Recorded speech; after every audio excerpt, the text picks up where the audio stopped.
Hello everyone, welcome to my YouTube channel V K मैम जी center. हमारे YouTube channel में आप सबका बहुत बहुत स्वागत है। उम्मीद है आप सब बहुत अच्छे होंगे। और हम लोग का जो यह सेशन चल रहा है इसमें भारतीय इतिहास से संबंधित जानकारी प्राप्त कर रहे हैं।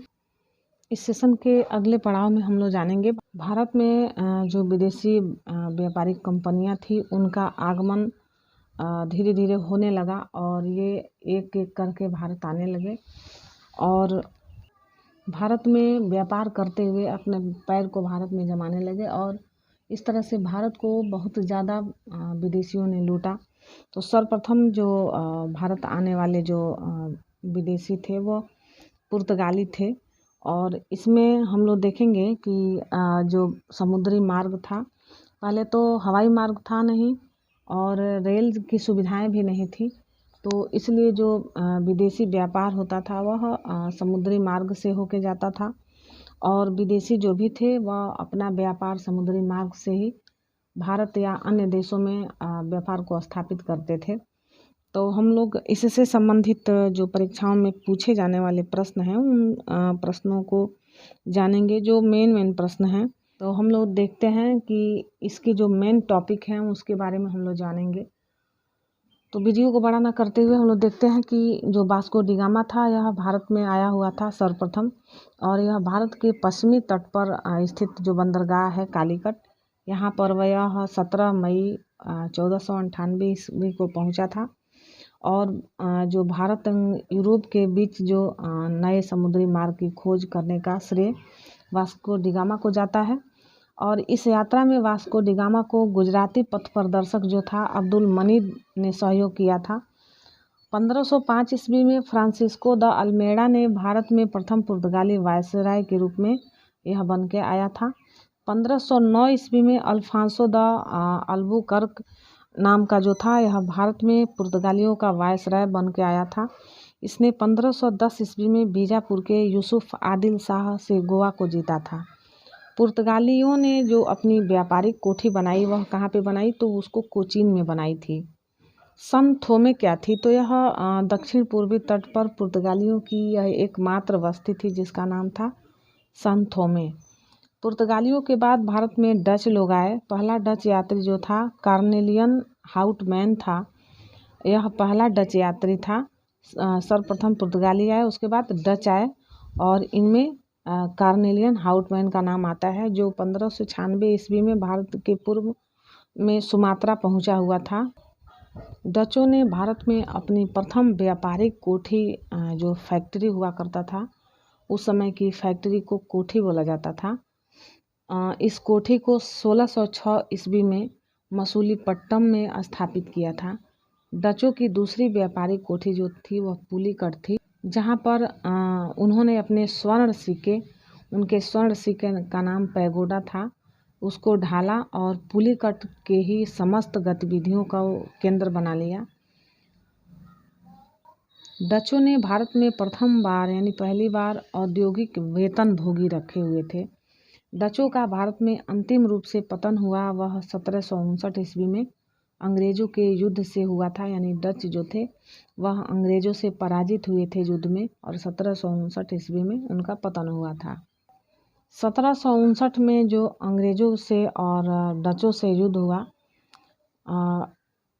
वह वेदरा युद्ध के नाम से जाना जाता है। 31 दिसंबर 1600 ईस्वी को इंग्लैंड की रानी एलिजाबेथ प्रथम ने ईस्ट इंडिया कंपनी को अधिकार पत्र प्रदान किया था। तो अधिकार पत्र प्रदान किसने किया, तो वह इंग्लैंड की रानी एलिजाबेथ प्रथम थी और उन्होंने जो यह अधिकार पत्र प्रदान किया वह 31 दिसंबर 1600 ईस्वी को प्रदान किया था। प्रारंभ में ईस्ट इंडिया कंपनी में 217 साझेदार थे और पहला जो गवर्नर था वह टॉमस स्मिथ था। मुगल दरबार में जाने वाला प्रथम अंग्रेज जो था वह कैप्टन हॉकिंस था, जो जेम्स प्रथम के राजदूत के रूप में अप्रैल 1609 ईस्वी में जहांगीर के दरबार में आया हुआ था। भारत आने वाला प्रथम अंग्रेजी जहाज जो था उसका नाम था रेड ड्रैगन। 1611 ईस्वी में दक्षिण पूर्व समुद्री तट पर सर्वप्रथम अंग्रेजों ने मसूलीपट्टम में व्यापारिक कोठी की स्थापना की जहांगीर ने 1613 ईस्वी में एक फरमान जारी कर अंग्रेजों को सूरत में थॉमस एलवर्थ जो था इसके अधीन व्यापारिक कोठी बनाई, जिसको फैक्ट्री कहा जाता था, उसको खोलने की इजाज़त दी थी।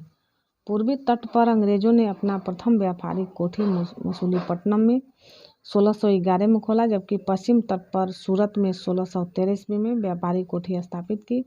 पहली बार सूरत में 1608 ईस्वी में व्यापारिक कोठी स्थापित करने का प्रयास किया गया था। 1615 ईस्वी में सम्राट जेम्स फर्स्ट ने टॉमस रो को अपना राजदूत बनाकर मुगल सम्राट जहांगीर के दरबार में भेजा था।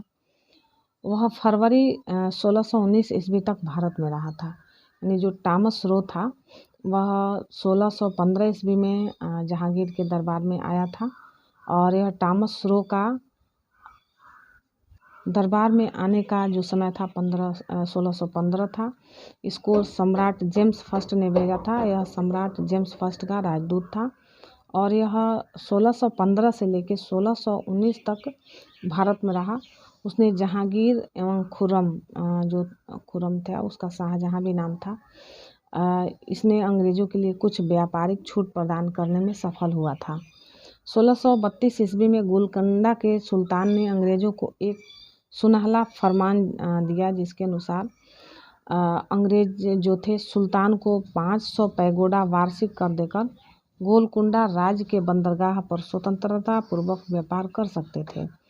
तो यह जो गोलकुंडा था इसके सुल्तान जो था उसने अंग्रेज़ों को यह सुनहला फरमान दिया था, जिसके अनुसार अंग्रेज सुल्तान को हमेशा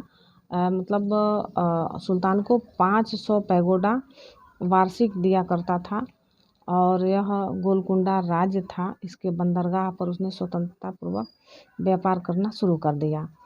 639 ईस्वी में अंग्रेज फ्रांसिस डे जो था वह चंद्रगिरी के राजा से मद्रास पट्टे पर लिया एवं वहीं पर किलाबंद कोठी का निर्माण किया था। फ्रांसिस डे ने मद्रास के राजा चंद्रगिरी से जो पट्टे पर ज़मीन लिया था वहाँ पे उसने किलाबंद कोठी का निर्माण किया था। उस कोठी का नाम फोर्ट सेंट जॉर्ज पड़ा, और यही फोर्ट सेंट जॉर्ज कालांतर में कोरोमंडल तट पर अंग्रेजी मुख्यालय बन गया था। 1661 ईस्वी में पुर्तगाली राजकुमारी जो थी कैथरीन ऑफ ब्रेगेंजा एवं ब्रिटेन के राजकुमार चार्ल्स द्वितीय का विवाह हुआ। इस अवसर पर दहेज के रूप में पुर्तगालियों ने चार्ल्स सेकंड को बम्बई प्रदान कर दिया था। तो ये देखिए उन लोगों का कितना अधिकार था बम्बई पे। उस समय बम्बई नाम हुआ करता था, वर्तमान में मुंबई के नाम से जाना जाता है।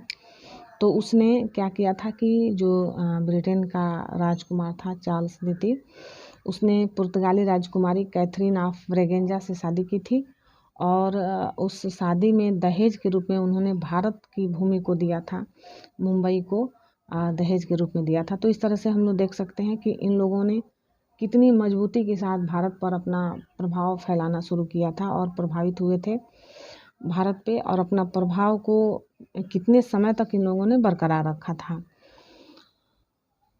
1668 ईस्वी में चार्ल्स सेकंड ने बम्बई को 10 पाउंड के वार्षिक किराए पर ईस्ट इंडिया को दे दिया। अब बताइए, यह दहेज के रूप में प्राप्त किया, और उसने 10 पाउंड वार्षिक लेकर और मुंबई को ईस्ट इंडिया कंपनी को दे दिया था।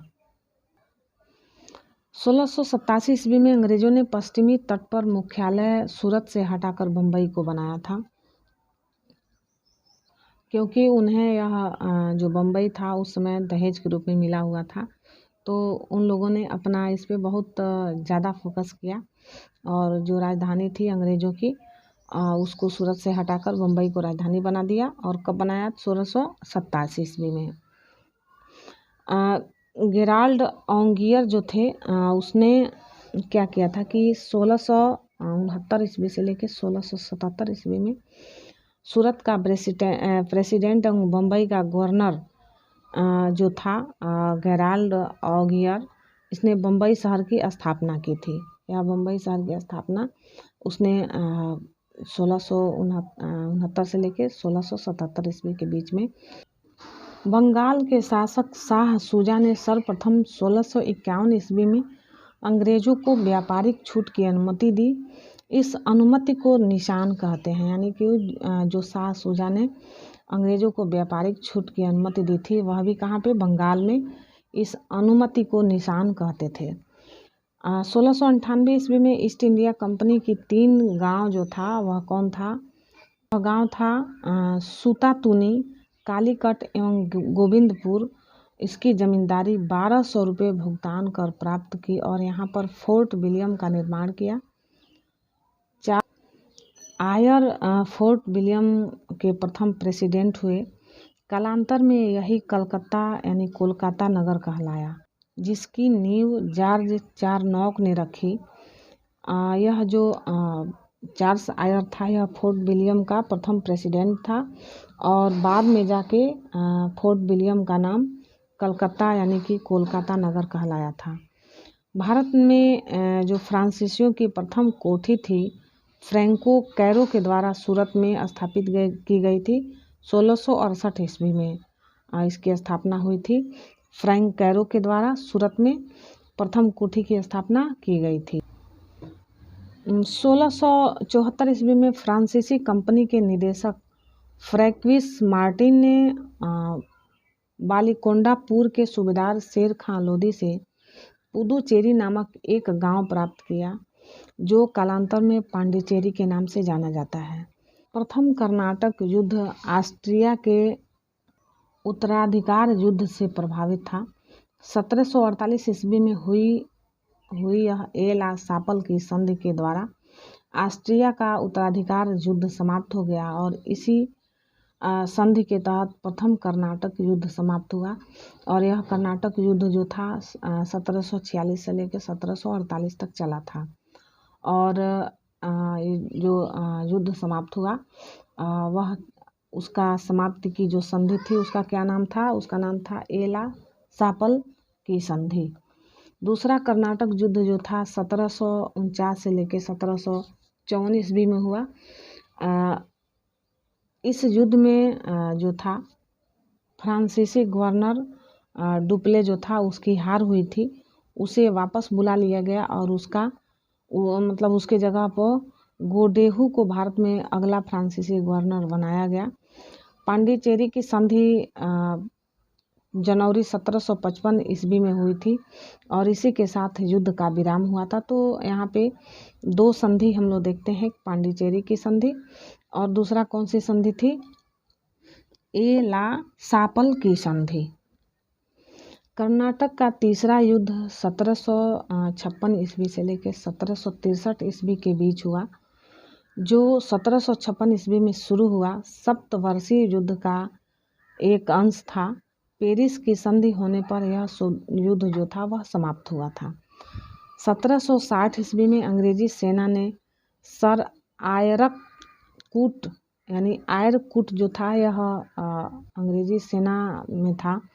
इसके नेतृत्व में वांडीवास की लड़ाई में फ्रांसीसियों को बुरी तरह से हराया था।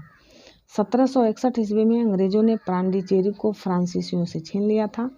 1763 ईस्वी में हुई पेरिस की संधि द्वारा अंग्रेजों ने चंद्रनगर को छोड़कर शेष अन्य प्रदेशों को लौटा दिया, जो 1749 ईस्वी तक फ्रांसीसी कब्जे में थे। ये प्रदेश भारत की आज़ादी तक फ्रांसीसियों के कब्जे में ही रहे थे। इस तरह से हम लोग आज मेन टॉपिक को देखा, मेन पॉइंट्स को देखा जो परीक्षा की दृष्टि से महत्वपूर्ण था। उम्मीद है आप लोगों को यह वीडियो अच्छा लगा होगा। वीडियो अच्छा लगता है तो हमारे चैनल को लाइक सब्सक्राइब करिएगा, कमेंट करिएगा, चैनल को सब्सक्राइब अवश्य करिएगा। फिर मिलते हैं अगली वीडियो में। Thanks for watching this video. जय हिंद, वंदे मातरम।